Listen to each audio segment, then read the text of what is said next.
Hello friends, എല്ലാവർക്കും good morning. അപ്പം മൗനരാഗത്തിൻ്റെ ഇന്നത്തെ ഒരു സൂപ്പർ ഹിറ്റ് വിശേഷത്തിലേക്ക് എല്ലാവർക്കും സ്വാഗതം. അങ്ങനെ നമ്മുടെ കിരണിനെയും വേലായുധനെയും അതേപോലെ തന്നെ രതീഷിനെയൊക്കെ ചോദ്യം ചെയ്തുകൊണ്ടിരിക്കുകയാണ്.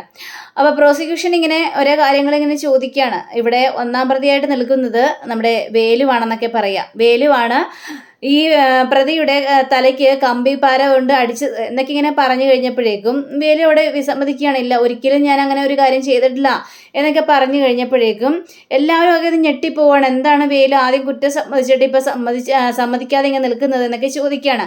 അതിനുശേഷം ഓഹോ, അപ്പം നിങ്ങൾ ഗംഗാപ്രസാദിനെ തലയ്ക്ക് കമ്പി വടി വെച്ച് അടിച്ചിട്ടില്ലെന്നാണോ പറയുന്നത്? അതെ സാർ, ഞാൻ ആരെയും കൊന്നിട്ടുമില്ല, ഞാൻ ആരെ അടിച്ചിട്ടുമില്ല എന്നൊക്കെ പറയാണ്. പക്ഷേ അങ്ങനെയല്ലല്ലോ നമ്മളുടെ കണക്കിൽ വന്നിരിക്കുന്നത്.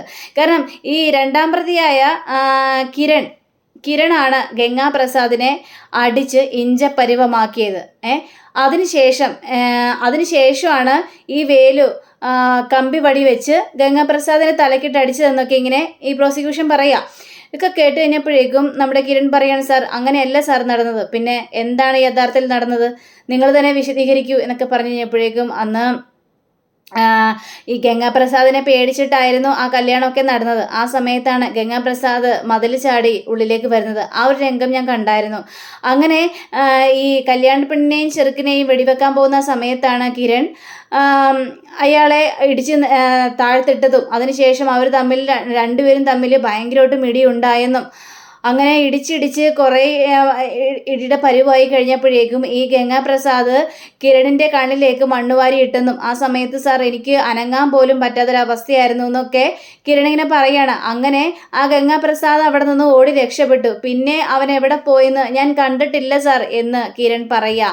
അപ്പോൾ കിരൺ പറയുന്ന ഓരോ വാക്കുകളും കേട്ട് ഇവരൊക്കെ ഇങ്ങനെ അന്തിച്ച് നോക്കി നിൽക്കുകയാണ്. ഓഹോ, അപ്പോൾ പിന്നീട് ആ ഗംഗാപ്രസാദ് എവിടെ പോയെന്ന് നിങ്ങൾക്കറിയില്ല എന്നാണോ പറയുന്നത്? അതെ സാർ, അവര് എവിടെ പോയെന്ന് ഞങ്ങൾക്ക് അറിയില്ല സാർ എന്നൊക്കെ ഇങ്ങനെ സംസാരിക്കുകയാണ്.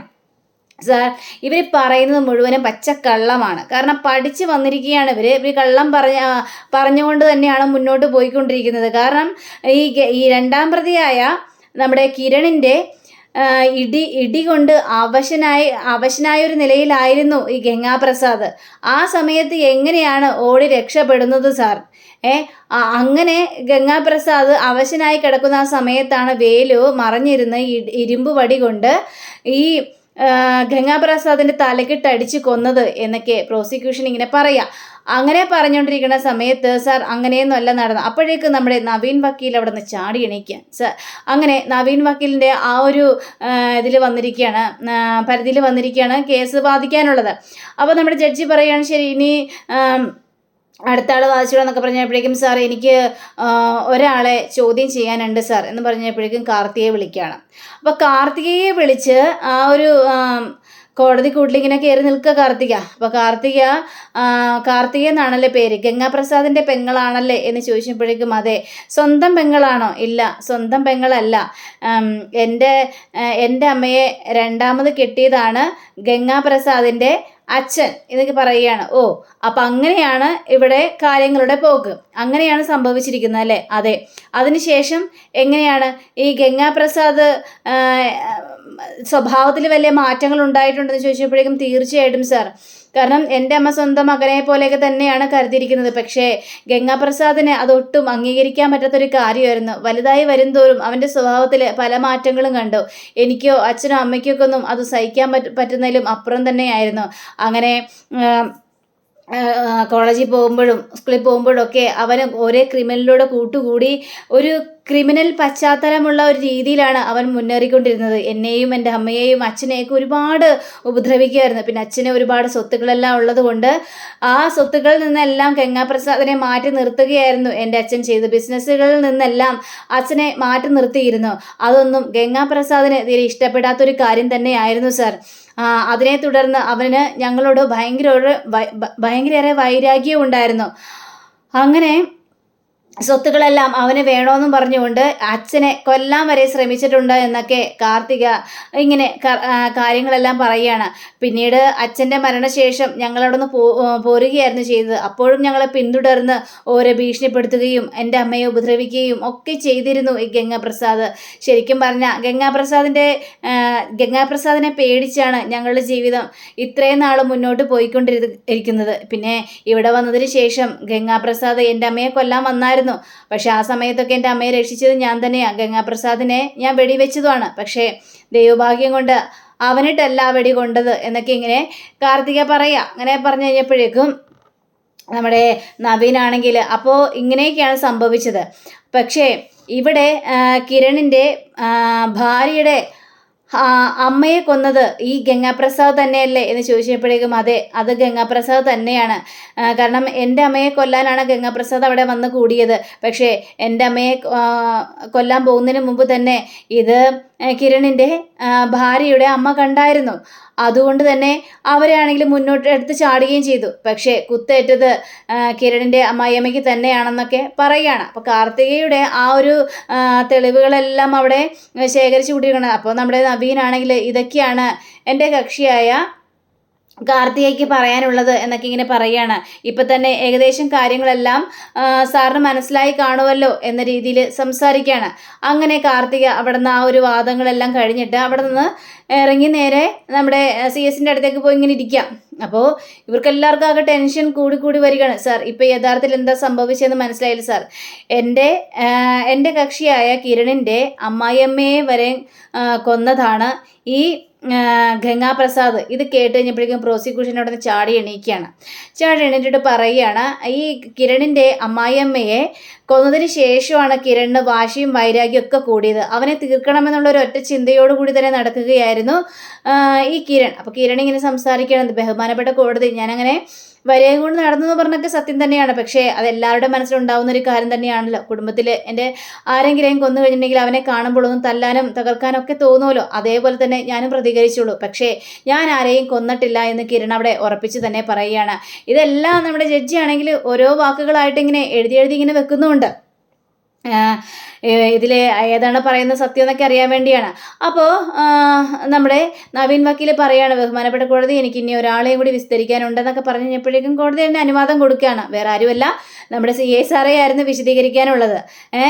അപ്പോൾ നമ്മുടെ ഈ CA സാറ് നേരെ കോടതിയിൽ വന്ന് ഇങ്ങനെ നിൽക്കുക. അപ്പോൾ നമ്മുടെ നവീനാണെങ്കിൽ ഈ CA സാറെ രൂക്ഷമായിട്ട് ഇങ്ങനെ തന്നെ നോക്കി നിൽക്കുക. കാരണം സ്റ്റേഷനിൽ പോയി ജാമ്യം എടുക്കാൻ പോയി കഴിഞ്ഞപ്പോഴേക്കും ഇയാളുടെ ഡയലോഗ് ഉണ്ടായിരുന്നു, ഇനിയിപ്പോൾ നിങ്ങൾ എന്തൊക്കെ സംഭവിച്ചാലും കോടതി പോലും ഇവർക്ക് ജാമ്യം കൊടുക്കാനായിട്ട് പോകുന്നില്ല. സാർ, അതൊക്കെ സാറിൻ്റെ വെറും തോന്നലാണ്.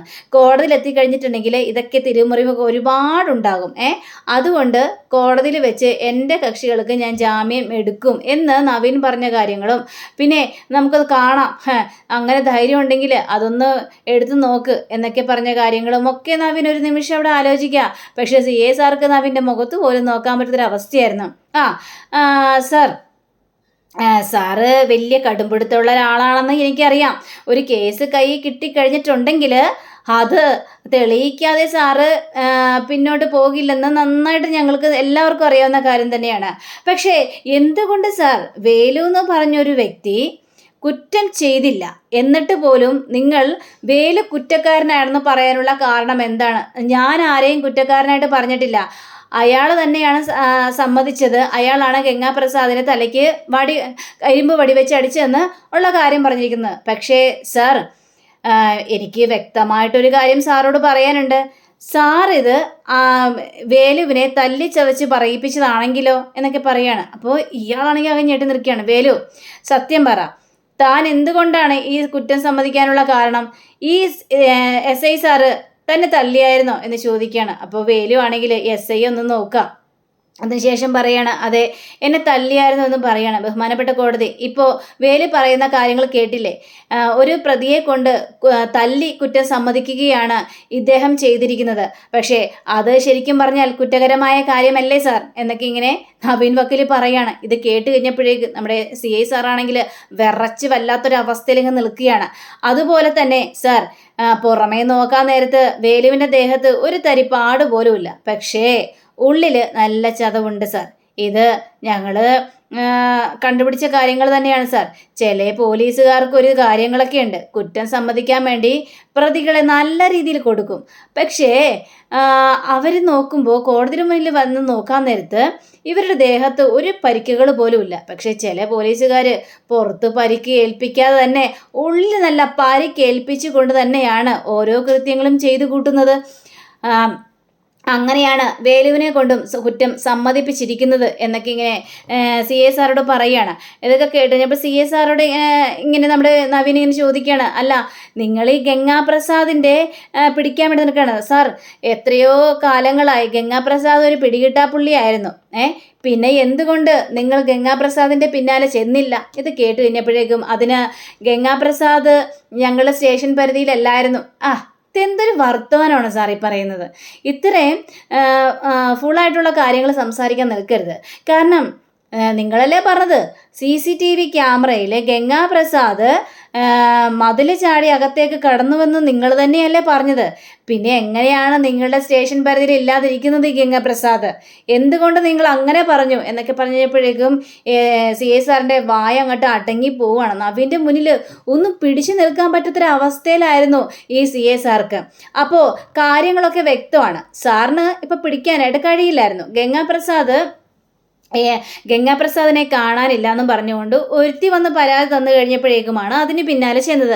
പക്ഷേ ഗംഗാപ്രസാദ് എന്ന് പറഞ്ഞ ഇയാൾ എത്ര കൊലപാതകങ്ങൾ ചെയ്തിട്ടുണ്ടെന്ന് നിങ്ങൾക്കറിയാവുന്ന കാര്യം തന്നെയല്ലേ. കേരളത്തിൽ മാത്രമല്ല പുറം രാജ്യങ്ങളും ഒരുപാട് പേരെ കൊന്നിട്ടുണ്ട്. നിങ്ങൾക്ക് അതിലെ വല്ലതും കൂട്ടാവോ എന്നൊക്കെ ചോദിച്ചപ്പോഴേക്കും അത് പിന്നെ ഒരു 4-5 കൊലപാതകങ്ങൾ, 4-5 അതിൽ കൂടുതലും കൊലപാതകങ്ങൾ ഈ ഗംഗാപ്രസാദ് ചെയ്തിട്ടുണ്ട്. എന്നിട്ട് പോലും നിങ്ങൾക്കൊന്നും ഈ ഗംഗാപ്രസാദിനെ പിടികൂടാനായിട്ട് സാധിച്ചില്ല.